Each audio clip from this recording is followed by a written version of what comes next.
Bom dia a todos, que a paz de nosso Senhor e Salvador Jesus Cristo esteja contigo, meu irmão e minha irmã.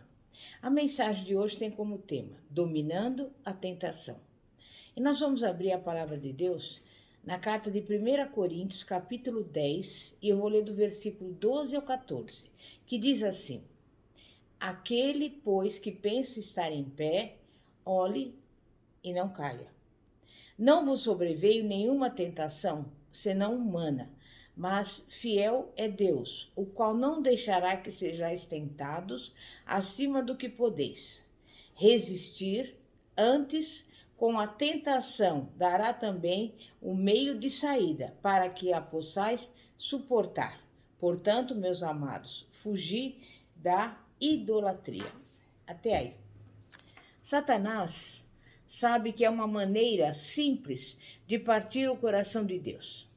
Basta separar o pai dos seus filhos. E tem uma arma manifesta para esse objetivo demoníaco. Chama-se tentação.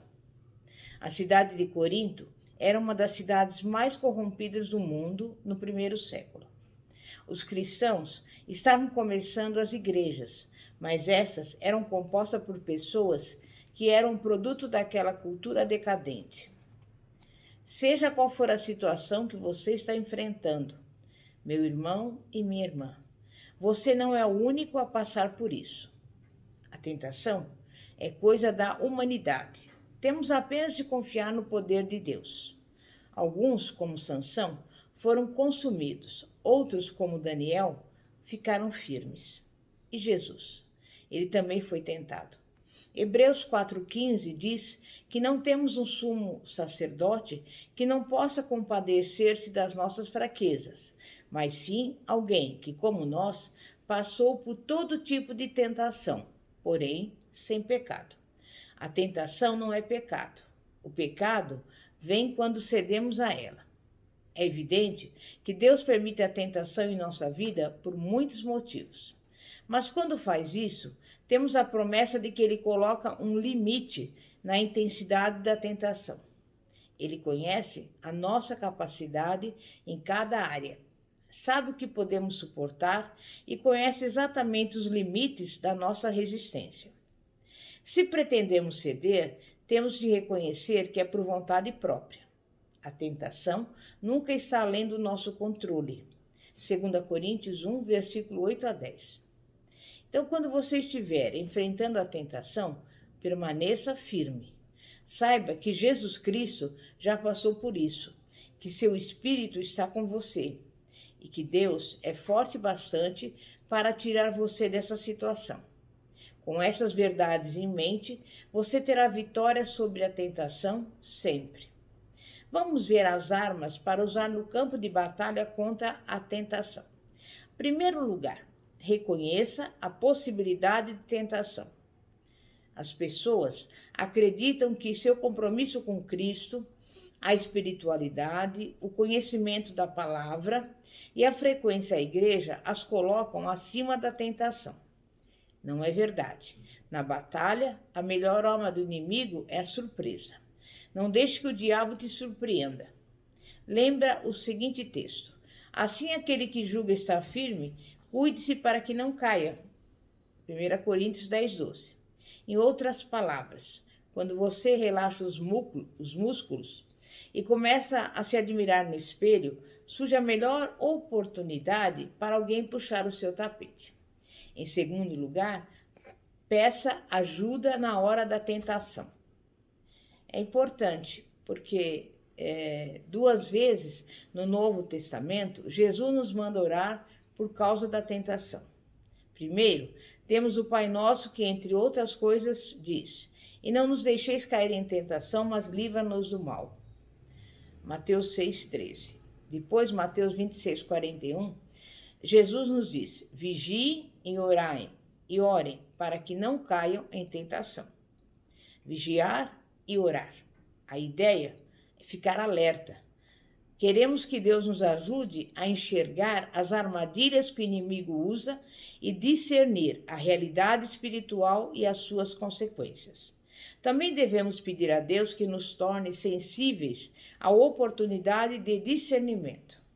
o caminho seguro que ele oferece para escaparmos. Em terceiro lugar, resista ao diabo e ele fugirá de vós.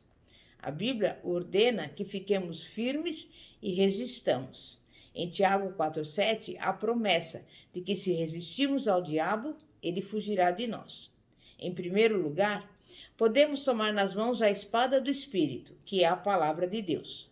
Foi exatamente o que Jesus fez quando o diabo tentou no deserto. A consequência foi que Satanás se afastou de Jesus. Outro modo de dizer que ele fugiu. Resista ao diabo e o verá pelas costas, fugindo. Reconheça, peça ajuda e resista. Em quarto lugar, recue diante de certos tipos de tentação. Algumas vezes, precisamos ver o diabo bater em retirada. Outras, somos nós que precisamos nos retirar. Há ocasiões em que covardia é sinônimo de sabedoria. A Bíblia fala de 3 pecados dos quais devemos fugir. Primeiro, idolatria. Por isso, meus amados irmãos, fujam da idolatria. Como está escrito em 1 Coríntios 10, 14. Ídolo é tudo que se interpõe entre você e Deus. Qualquer coisa que você valorize pode ser um ídolo. Quando perceber que algo está tomando o lugar de Deus em sua vida, não precisa parar e refletir. Você precisa fugir. Cada momento de idolatria pessoal é um momento de perigo espiritual. É desgaste para a sua alma. Fuja da idolatria. Imoralidade. 2 vezes no Novo Testamento somos aconselhados a correr quando confrontados com a imoralidade. 1 Coríntios 6,18 diz: fujam da imoralidade sexual e fuja dos desejos malignos da juventude. 2 Timóteo 2,22. O diabo usa a tentação sexual contra os que estão no ministério, contra os casados e contra os que estão amadurecendo. Ele a utiliza, sobretudo, contra os que se acham em situação instável e perigosa, os que estão em transição, seja na adolescência, seja nas dificuldades do casamento, seja em ocasiões de viagens de negócios. Terceiro, avareza. 1 Timóteo 6, versículos 10 e 11. A avareza é, de fato, outra forma de idolatria. A Bíblia não poupa palavras sobre a gravidade desse pecado, a raiz de todos os males. Quinto lugar, substitua as más influências por boas. Provérbios 13, 20 diz: aquele que anda com os sábios será cada vez mais sábio, mas o companheiro dos tolos acabará mal. Não precisamos receber influência daqueles que não conhecem a Deus. Não se ponham em julgo desigual com descrentes, pois o que tem em comum a justiça e a maldade, o que comunhão pode haver a luz com as trevas? 2 Coríntios 6,14. Paulo era cauteloso quanto ao poder das influências danosas sobre os cristãos. Procure pessoas que o conduzam a Cristo, que façam você crescer espiritualmente e o torne mais responsável. Procure cristãos sábios que o puxem para o lado deles.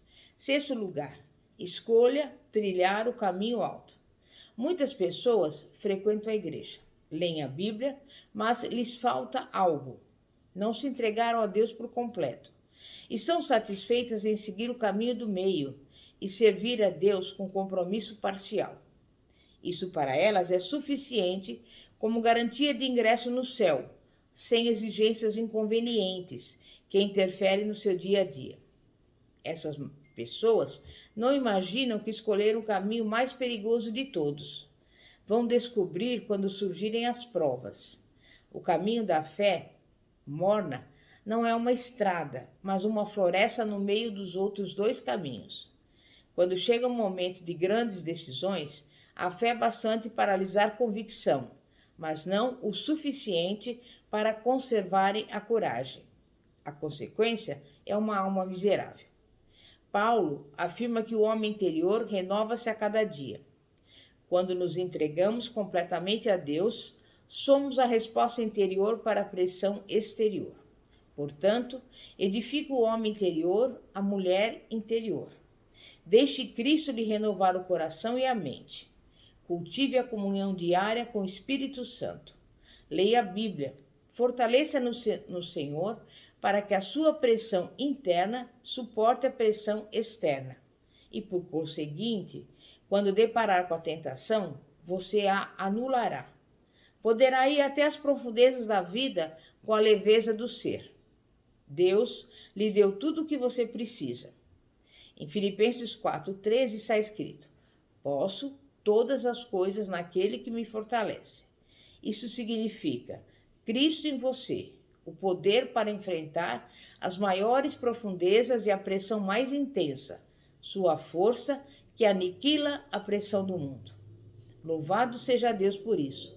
Louvado seja porque sempre será fiel, se nos voltarmos apenas para Ele em tempos de provação. Louvado seja porque faz novas todas as coisas nas regiões mais escuras da alma, nas águas mais profundas em que nadamos. Amém? É momento de oração. Santíssimo Deus e poderoso Pai, Pai de nosso Senhor e Salvador Jesus Cristo, te louvamos, te agradecemos por mais este dia, porque dormimos e acordamos e estamos aqui diante da tua presença para louvar e agradecer o teu santo nome. E queremos que o Senhor nos dê sabedoria, discernimento, para que diante de situações em que a tentação se apresenta, nós venhamos ficar firmes e venhamos superar essa situação. E por isso, desde já, nós já te agradecemos, para que possamos a cada dia, Pai, dar testemunho do Senhor. Neste momento, eu peço em favor das pessoas que estão doentes, no leito de enfermidade e na UTI. Visita essa pessoa, repreende todo o mal, toda a enfermidade, toda a doença. Entra com a providência, restaura a saúde dessa pessoa. Visita aqueles que estão passando por necessidades, envia provisão, muda a situação dessa pessoa. Entra também nesse lar e nessa casa, repreendendo toda briga, toda contenda, toda divisão. Coloca nesta casa a união, a harmonia, a paz que excede todo entendimento e principalmente que o amor do Senhor seja derramado nesse lar em nome de Jesus. É o que eu lhe peço e desde já agradeço em nome de Jesus. Pastora Fátima da Igreja Evangélica Apostólica Poder de Cristo, situada na Avenida Ouro Fino, 2212, Bosque dos Eucaliptos, São José dos Campos. Amém e graças a Deus. Glória a Deus.